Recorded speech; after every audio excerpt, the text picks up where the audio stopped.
Et ben, j'ai la joie de vous présenter notre deuxième bulleuse qui a accepté de témoigner de son expérience en Inde, puisqu'on est toujours à Pondichéry et on a un magnifique arbre derrière nous d'ailleurs. Ouais. Je vous présente Jeanne. Avant l'interview, elle a médité devant l'arbre et je me suis dit bah, autant le prendre comme soutien. Ouais. Donc Jeanne, j'aimerais que tu nous partages, toi, comment est-ce que cet éveil sensoriel à travers les différentes couleurs des chakras t'a nourri et a contribué à colorer finalement ton cheminement pendant ces 10 jours plus la semaine à Pondichéry, puisqu'on a fait un petit bonus. Mhm. Comment, qu'est-ce qui s'est passé en toi et Avec les couleurs. mm, Mhm. Déjà, hyper simplement, je crois que je suis arrivée habillée tout en noir de Paris avec un gilet noir, des baskets noires, un t-shirt noir. Et en repartant de l'Inde, c'est vraiment une couleur que j'ai plus du tout envie de porter et que même physiquement, j'ai du mal à porter. Donc ça, j'ai envie de dire, c'est un premier mm, petit effet concret qu'on peut voir. Comment les couleurs ont agi. Mais déjà, quelles couleurs ont agi sur moi, j'ai envie de dire avant tout celle de la nature, parce qu'on s'est quand même retrouvé mm, dans une bulle absolument incroyable avec des fleurs de toutes les couleurs qu'on n'a pas forcément en France d'ailleurs, enfin à part dans les îles, des oiseaux, des parfums, des couleurs partout autour de nous quand on regarde les femmes indiennes qui se promènent dans les jardins où il y a toujours des couleurs chatoyantes avec mm. des saris, des oiseaux colorés. Enfin, c'est un festival en fait de couleurs non-stop. À tel point que moi, ça m'a même marqué de me dire, mais waouh, est-ce que finalement les couleurs, elles sont vraiment présentes dans ma vie ou pas? Et ça a été vraiment un réveil de, ok, qu'est-ce que ça me fait quand je mets du jaune? Qu'est-ce que ça me fait si j'ai du vert? Et avec une envie comme ça de aussi changer pas mal de couleurs autour de soi et de ramener de la couleur. Et de voir aussi, du coup, c'était intéressant de se dire, ah bah finalement dans mon sac de parisienne, entre guillemets, qu'est-ce qu'il y a comme couleur? Est-ce que c'est Mm. plutôt des couleurs neutres? Est-ce que c'est plutôt des couleurs, voilà. Et puis aussi sur l'effet, est-ce que ça me fait du bien de me draper dans cette couleur ou est-ce que ça me fait plutôt ouvrir ou extérioriser? J'ai trouvé que c'était intéressant. Et après, Donc bien un vrai jeu intérieur en fait exactement. que t'as mis en place avec ces couleurs. Ouais, et un peu, moi, les couleurs, ça me laisse aussi cette image de cape, en fait, de Mm. cape dans laquelle on se drape. Et je trouve que l'Inde, elle fait vraiment, moi, c'était la première fois que j'allais en Inde aussi, et je trouve qu'elle fait vraiment cet effet-là aussi de je me drape dans une cape ou dans un sari, et il y a à la fois tout ce qui travaille à l'intérieur de soi, et tout ce qui, après, quand j'ouvre ma cape, rayonne du travail qui a été fait à Mm. l'intérieur, notamment avec les couleurs. Et bien sûr, j'ai envie de dire aussi les couleurs de l'assiette, parce que là, il y en avait aussi une voilà, une palette assez incroyable. Et de voir finalement aussi la couleur que je porte à la bouche. Est-ce que l'orange m'attire? Est-ce que le vert m'attire? De quoi ma bouche a envie? Ou mes sens ont envie et de quoi mon corps a Mm. fondamentalement envie. Et c'est pas toujours parfois c'est un grand pas. Enfin, pour moi en tout cas, parfois ça a été un peu un paradoxe. Donc ça, je trouve ça incroyable. Et moi, les couleurs, ce qui m'a inspirée, c'est d'aller aussi chercher des fleurs dans la nature pour pouvoir faire un collage avec toutes ces couleurs Mm. là. Elle nous a fait un magnifique collage. Je vous mettrai en commentaire la photo de son collage de 7 magnifiques fleurs. Ça Ouais, tombe bien parce qu'on était 7 femmes dans la bulle, 7 chakras, 7 couleurs. Donc chacune a porté un jour spécifique la couleur ouais, qu'elle avait tirée au sort, en fait, ouais. au premier cercle. Et c'était beau de voir aussi comment chacune s'autorisait à se déployer dans cette énergie, dans ce chakra. Ouais, exactement. Et l'envie que ça procurait aussi Mm. après chez chacune. Et on a eu une expérience aussi, du coup, je peux raconter les expériences ou je Bah, bien dévoile sûr. pas? Voilà, une expérience où on est toutes allées aussi se s'offrir des saris et se draper dans ces saris. Et ça, c'est encore une autre expérience que du coup, on a la couleur, j'ai envie de dire, entièrement sur son corps. Mm. Donc ça, c'est encore un autre effet et d'avoir l'impression ouais, d'avoir un balai autour de soi, d'oiseaux qui viennent mettre des saris partout Mm. sur nous. Ça, j'ai trouvé que c'était aussi très très beau. Et ouais, en quoi les couleurs jouent? Moi, ça m'inspire plutôt sur ma créativité parce que j'ai vraiment l'impression d'avoir baigné dans un jardin avec des fleurs des fleurs de partout en Inde. Et je sens que ça amène aussi sur la créativité quelque chose autour de la couleur et qui libère peut-être aussi plus de potentiel ou plus de choix possibles, parce que ce qu'on voit aussi avec les couleurs, c'est que il y en a une palette incroyable. Il y a celle des chakras et après il y a tous les dégradés qu'on peut voir par rapport à ça. Et c'est comme si en fait il y avait une porte de plusieurs possibles qu'on n'avait même pas vues en fait, qui s'ouvrait à nous, alors que c'est finalement des couleurs qu'on connaît, mais presque des couleurs que moi en tout cas je me sentais pas forcément habitée. Et j'ai l'impression qu'il y a presque encore toute une expérience sensorielle qui peut s'installer après l'Inde sur comment dans mon quotidien je vais encore habiter ces couleurs, les découvrir, les mettre un peu partout, dans des rituels, avec des fleurs, etc. Et puis certainement aussi voir avec un œil nouveau les couleurs en France, à Paris, voir où elles sont et voir comment je peux aussi les ramener dans ma vie. Ouais. Et j'allais dire dans ta vie pro, mais évidemment, finalement, comme tu es une entrepreneur aujourd'hui, rien n'est séparé. Ton énergie est la même, que ce soit avec tes amis, avec ta famille ou dans ton métier.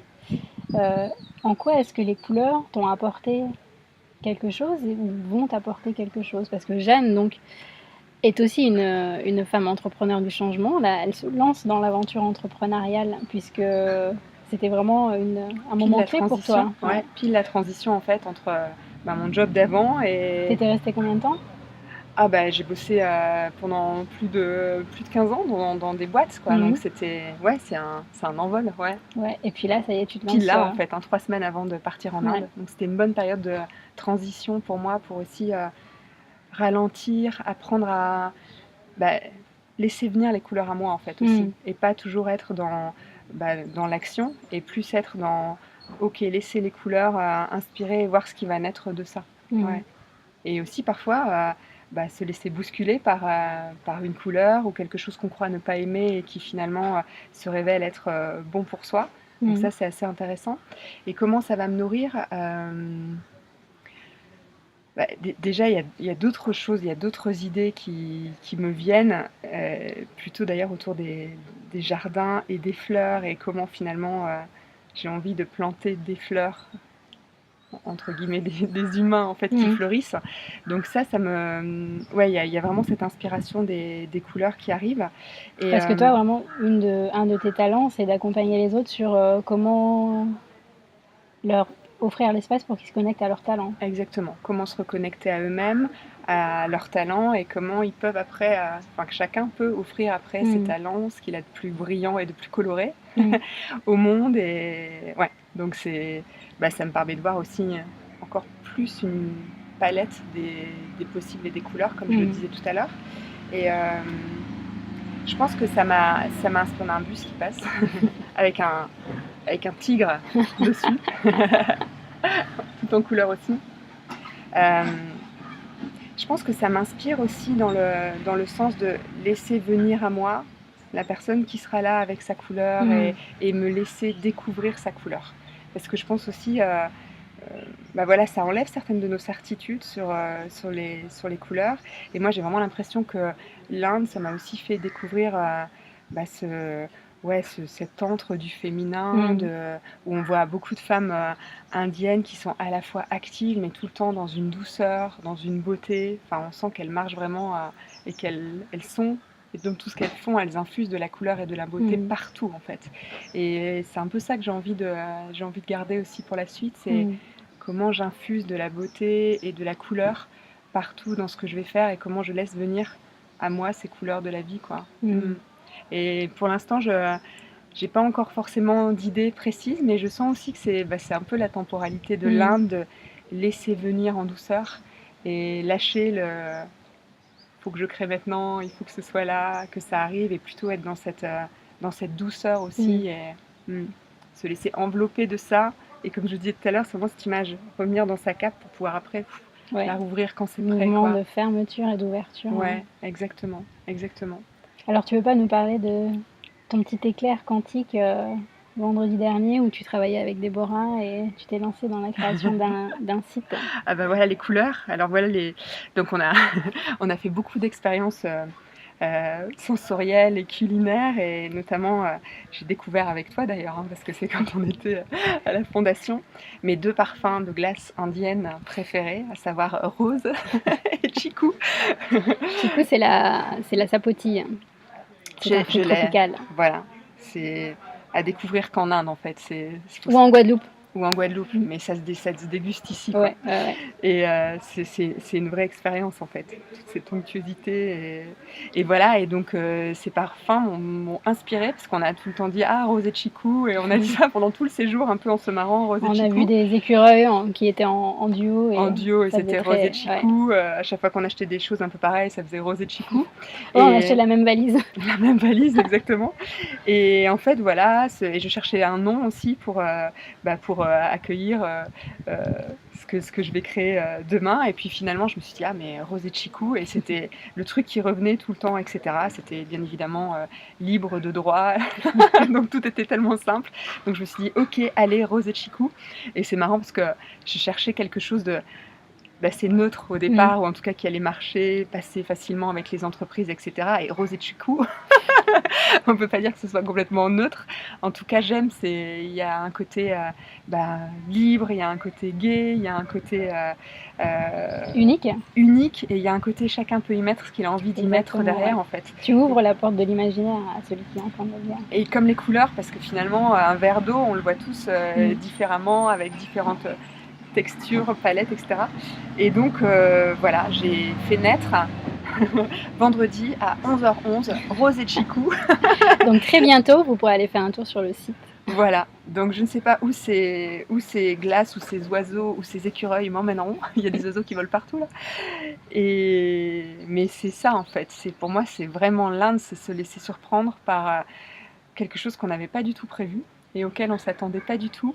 Et voilà, et laisser cette joie aussi, je trouve, nous emporter, parce que finalement, ici il y a du sérieux et à la fois du joyeux, quoi. Et c'est vraiment pour moi aussi le pays du paradoxe, où il y a tout et son contraire, quoi. Ouais. Et où on vient être saisi par quelque chose à laquelle on s'attend pas du tout, qu'on n'a pas du tout planifié, et où voilà, il y a la vague d'eau qui passe là-dessus, et voilà, donc ça c'est extraordinaire, ouais.